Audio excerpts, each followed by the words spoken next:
யாரு? 2000 ரூபா கேக்குறாங்க. எதுக்கு? தீபாவளிக்கு வீடெல்லாம் சுத்தம் பண்ண வேண்டாமா?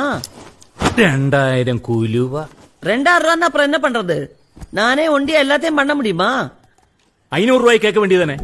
அப்படின்னா ஒண்ணு பண்ணுங்க, அந்த 1000 ரூபாய் எனக்கு கொடுத்துருங்க, நான் எல்லாத்தையும் கிளீன் பண்ணிக்கிறேன். உனக்கு 500, எனக்கு 500. நம்ம 2 பேரும் சேர்ந்து பண்ணுவோம். ஒரு நிமிஷம், எனக்கு ஒரு 300 ரூபாய் தேவைப்படுது. 3 பங்கா பிரிச்சிருங்க, நானும் ஹெல்ப் பண்றேன். ஓ, ஏ இந்த வீட்ல நான் பிறக்கலையா?